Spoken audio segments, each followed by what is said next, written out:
Hello সবাইকে। তো এটা আমার দার্জিলিং ব্লগের ডে 2। তো জানলাটা খুলেই জাস্ট ভিউটা এনজয় করছিলাম। মানে রোজ রোজ যদি ঘুম থেকে উঠে এরকমটা দর্শন পাওয়া যায়, মানে মনটা এমনিই ভালো হয়ে যায়। তো আমি ব্রাশ করতে করতে আর কি বেরিয়ে পড়েছিলাম সকালবেলা। কেউ ওঠেনি আর কি। আমাদের হোমস্টেতে আরও কয়েকটা ফ্যামিলি এসেছিলো, বাট কেউই ওঠেনি।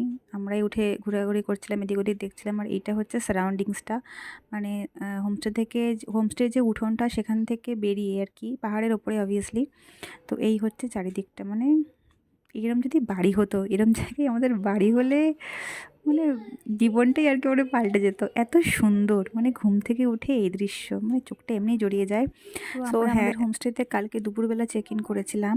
তো কালকে দুপুর থেকে লাঞ্চ, ইভিনিংয়ে স্ন্যাক্স, রাতের ডিনার এবং আজকে সকালবেলার ব্রেকফাস্ট, এই সবকটাই কিন্তু ওই ১,৫০০ টাকার মধ্যেই ছিল পুরোটা আর কি। চেক আউট করার টাইম ছিল ১১টার সময়। তো আমরা মনে হয় ৯টা, সাড়ে ৯টার দিকেই বেরিয়ে পড়েছিলাম। আমরা সকাল সকাল উঠে তো ব্রেকফাস্টও আমরা সেখানেই করে নিয়েছিলাম আর কি তাড়াতাড়ি উঠে। অ্যান্ড তারপরে আজকের দিনেও আমরা মানে ফুল লস যাকে বলে না, সেভাবে হচ্ছে। আজকের দিনেও আমরা জাস্ট ৩টে স্পটে ঘুরেছি। কারণ টায়ার্ড হয়ে যাচ্ছিলাম আমরা, কেন কি জানি আমরা জাস্ট ঘুরতে পারছিলাম না, টায়ার্ড হয়ে যাচ্ছিলাম খুব। আর এই আমাদের হোমস্টের উপরে আর একটা হোমস্টে ছিল এবং তার উপরে একটা মনেস্ট্রি স্কুল ছিল। কি সুন্দর বাচ্চাগুলো। আর এই যে কুকুরটা রাত থেকে, যখন থেকে আমরা এসেছি না তখন থেকেও এসেছে আর কি। আর যারা ওখানে বল তোর নাম শাম কি? হ্যাঁ, তুই কালকের থেকে যে এসছিস, কি পরিষ্কার! হ্যাঁ, আমাদের কুকুরগুলো ড্রেনের মধ্যে শুয়ে থাকে। দিয়ে কি পরিষ্কার! এখানে তো নোংরা নেই না। হুম, এই সত্যি সত্যি একটু কাদা ইয়ে কিছুই নেই, পরিষ্কার। তুই বিস্কুট খাবি তো? কিন্তু গুঁড়ো গুঁড়ো বিস্কুটগুলো ছিল না? হ্যাঁ, বললো হুম। তোমার দাদাই রাত্রেই বলছিল যে কালকে সকালে ওগুলো ওদের দিয়ে দেবো। এখানে এসে একটা জিনিস বেশ লক্ষ্য করেছি, সবার বাড়িতে না মানে খুব ফুলের শৌখিন এরা। প্রত্যেকটা বাড়ি হোক, হোমস্টে হোক, হোটেল হোক, সবার বাড়িতে এরকম সুন্দর সুন্দর ফুল হয়। জাস্ট একটা দুটো টব নয়, জাস্ট বাড়ি ভর্তি, উঠোন ভর্তি করে সব এখানে ফুল লাগানো ছিল আর কি সবার বাড়িতে। আর এইটা না আমরা ভাবছিলাম এটা ভুতিয়া রুম। সেই মানে এটা প্রোটেকশন নিয়ে রেখেছে যেন এরকম সে ভুলভুলাইয়া 2 এর মতন। তারপর দেখি কি না, লিভিং কেউ থাকে আর কি, ফ্রিজ রয়েছে, সাইকেল রয়েছে, একটা বাচ্চার কেউ ছিল আর কি। আমরা তো হাসাহাসি করছিলাম এই নিয়ে, কোনো ভূতের হোটেলে এসেছি আমরা। কোলা না গো, এই দেখো। অ্যান্ড দেন এরম কি কলা গাছ কেটে এগুলো ফুল লাগিয়েছে না কি জানি কি এগুলো। আমাদের সামনের হোমস্টের সামনে একটা ছাদে এই যিনি বাঁধা ছিলেন, ইনি আমাদের দেখে ডাকছিলেন, পছন্দ হয়নি মনে হয় আমাদের। দেন সকালবেলা আমাদের দার্জিলিং স্পেশাল টি দেওয়া হলো। জাস্ট চায়ের রঙটা দেখার মতন ছিল। দেন আমি স্নান টান করে রেডি হয়ে গেলাম। আজকে আমি এই স্কার্টটা পরেছি, মানে এই টপটা। দুটোই মিশো থেকে নিয়েছি আমি, খুবই সস্তা, 350, 250। অ্যান্ড দেন আমাদের লুচি দেওয়া হয়েছিল ব্রেকফাস্টে, লুচি, ডিম সিদ্ধ। আমি সবার আগে এসেছিলাম বলে সার্ভিংয়ের কাজটা আমি শুরু করে দিয়েছিলাম, কারণ ওরা খাবার দিয়ে যায়, সার্ভ করে দেয় না আর কি। তো আমরা আমাদের মতন একা একাই সার্ভ করে নিচ্ছিলাম। অ্যান্ড এই যে হচ্ছে আমাদের হোমস্টেটা, কি সুন্দর, মানে আবার আসবো এখানটায়, আসলে এইখানেই আসবো এমন একটা। তো আমরা বেরিয়ে পড়লাম আমাদের ব্রেকফাস্ট করে। তো সব রাস্তাই সমান, রাস্তার আর কি বলবো। এটা ফার্স্ট আমাদের ভিউ পয়েন্ট কোথায় নিয়ে যাচ্ছি আমি মনে নেই। সকালের দিকটা বেশ একটু চিলি ওয়েদার আর কি, ঠান্ডা না, বাস মোটামুটি আর কি, গা সব একটা ঠান্ডা ঠান্ডা ওয়েদার ছিল, যেটা খুব ভালো লাগছিলো আমাদের, মানে শীত করছিল না, বেশ ভালো লাগছিলো। অ্যান্ড আর এখানকার একটা প্রবলেম হচ্ছে না, এখানে জল পাওয়া যায় না, ঝর্নার জল ট্যাঙ্ক ভরে ভরে আর কি হোটেলে হোটেলে বা বাড়িতে হোমস্টে যাই হোক দিয়ে আসা হয় আর কি। জলের বড্ড প্রবলেম এখানে, ঝর্নার জলই এদের একমাত্র ভরসা। দেন এটা আমাদের ফার্স্ট ভিউ পয়েন্ট।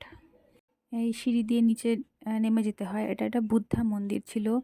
আর সত্যি কথা বলতে আমি কোনো বুদ্ধিস্ট টেম্পলে প্রথমবার আসলাম।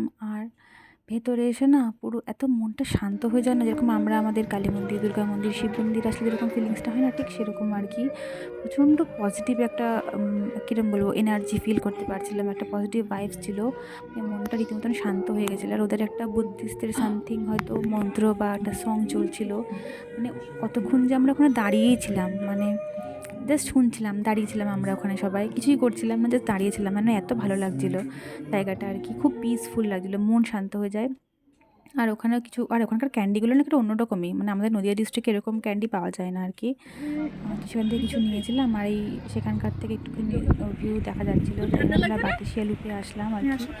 এইটা আসলে না আমার কেমন যেন মনে হচ্ছে ফালতু, কিছুই নেই এখানটায়, যে টয় ট্রেন, আর টয় ট্রেনের যে ট্র্যাক তার পাশে কিছু দোকান বসেছে, ব্যাস। এখানে কিছুই আর কি নেই। আর হ্যাঁ, যারা যারা ভাবছো দার্জিলিং এসে ম্যাল রোড থেকে কেনাকাটা করবে, একদমই না করে বাতাসিয়া লুপ এই যেটা আর কি, সেখান থেকে তোমরা শপিং করতে পারো। এখানে খুবই সস্তা জামা কাপড়ের দাম ম্যালের থেকে। এই যে টয় ট্রেন যাচ্ছিলো, আমরা চড়িনি অবশ্য, কারণ আমাদের কেমন কী চড়বো এটা আর কি, কী দেখবো চড়ে নিয়ে, তো আমরা যাইনি আর কি। আর হ্যাঁ, এই লুপে আসতে গেলে টিকিট লাগে 50 টাকা পার হেড। সে লুপ তো সেই বাতাসই বইছিল এখানটায় খুব। দেন দার্জিলিং জু, যারা এটা দার্জিলিং জুতে আসবে তাদের ভাই আমাদের মতন এনার্জি হলে হবে না, আমরা দাদার মতো এনার্জি চাই। আমরা হাঁপিয়ে মরে যাচ্ছি।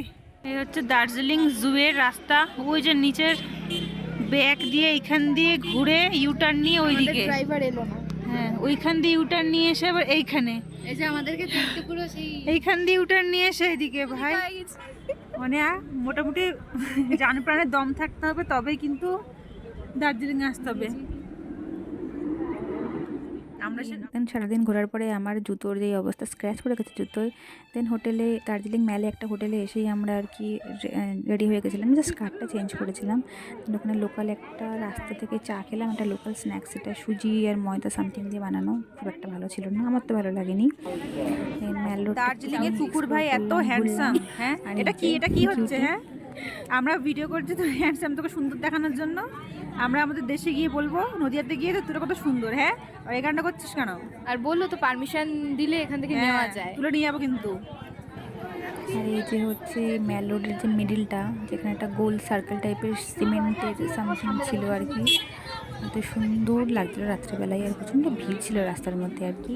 আর দোকানে জামা কাপড়গুলো একটু বেশি দাম, তো সেভাবে আমরা দোকান থেকে কিছু কিনতে পারিনি। আর এই যে গ্লিনারি, যেখানে সবাই ছবি তোলার, এখানে একটা মোমোসোর একটা শোরুম ছিল, মোমোসো মিমিসো দুটোই ছিল। তো আমরা মিমিসোটা প্রথমে দেখিনি, মোমোসোটাই দেখেছিলাম, তো সেখানে গেলাম একটুখানি। Dissent price. আর এটা একটা কেমন একটা যেন ভূতের হন্টেড একটা শপ ছিল, জাস্ট অ্যান্টিক জিনিসপত্র ছিল এখানে, খুব ভালো লাগছিল, কিন্তু খুবই ভালো লাগছিল এখানটা দেখতে।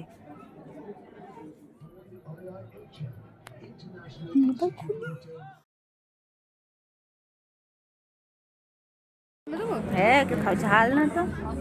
সো ডে 2 জাস্ট এভাবে কাটলো আমাদের। ব্লগটা কেমন লাগলো আমাকে জানিও। Thank you.